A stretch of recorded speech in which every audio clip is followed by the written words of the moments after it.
Okay, guys, you were supposed to be working on this in your groups, but as I said in my email, if you need hints on a few of them, I designed this quick video to maybe give you some hints as to where to start on some of them.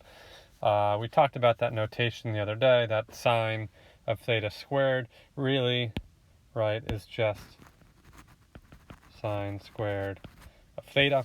Okay, that applies to all trig functions, so you should see it written in either form and know what that means. 1 through 6 are pretty straightforward, so I'm not really going to give you any hints on those other than just remember that when you take the root of both sides, on this one you're going to get plus or minus whatever's in on this right side. So you're going to get actually most likely 4 answers on number 4. Same thing on number 6. You're going to get a plus or minus on that other side.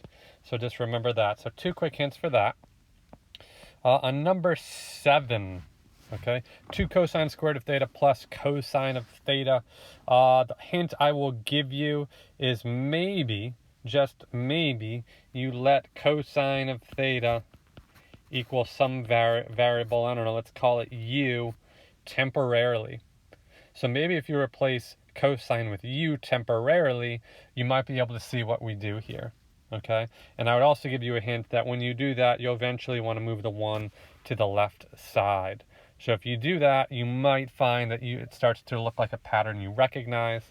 Don't forget to substitute that cosine of theta back in at the end when you start solving.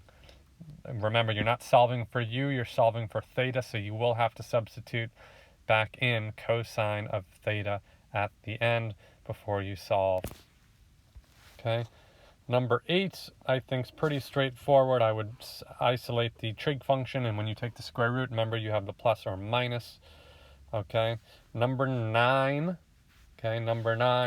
I would just maybe try to simplify one of the sides. Maybe try solving for cosine first.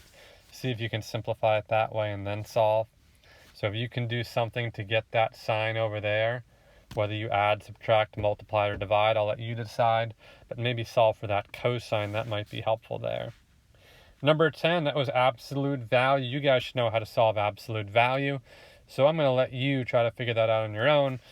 Maybe just to start, I might say absolute value of x, or absolute value of x plus 2 equals 3. We used to split that into 2 things. Okay, I'll let you try to figure out what those 2 things were, but we're going to want to use that same methodology here. Okay, splitting it into 2 separate equations. All right, on the homework section, no calculators. 1, 2, 3, 4, 5, and 6. At this point, you've probably seen situations where these have come up, so really no big hints there. Number 7, find at least 2 different ways to solve the equation. Okay, I might think about other things that these things are equal to. So maybe in step 1, okay, maybe cotangent can also be thought of as something else. So I don't know, maybe cotangent could be thought of as 1 over tangent of theta. Oops, reverse that. 1 over tangent of theta equal to tangent of theta. Right, so that's one way to think of cotangent of theta as 1 over tangent, and then maybe you can think about how to solve that.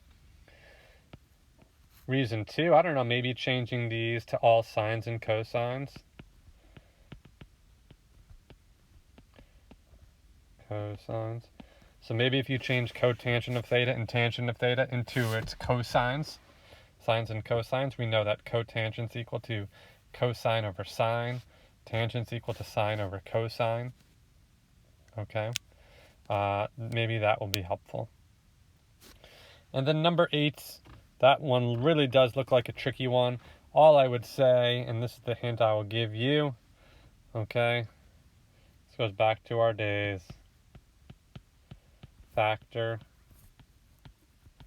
by grouping, right? So in factoring by grouping, you might have saw something like 4x squared plus 16, what is it, minus x squared plus 4x squared. Oops, let's do minus 4. think that's how it'll work out. Equals 0, and what we did, we said, all right, we're going to factor a 4 out of the first two terms, and we're left with x squared plus 4. We're going to factor a 1 out of this, a minus 1, we'll get x squared plus 4, and then that factors into 4 minus 1, x squared plus 4. We actually didn't see many cases where both of these were constants, but you get the idea of factoring, right, by looking at two terms. So I might try to think about that. Might try moving this 3 over to this side and then breaking it down into factoring by doing two groups of 2. That's a tricky one, but I would start with that factoring by grouping. That might help you get there.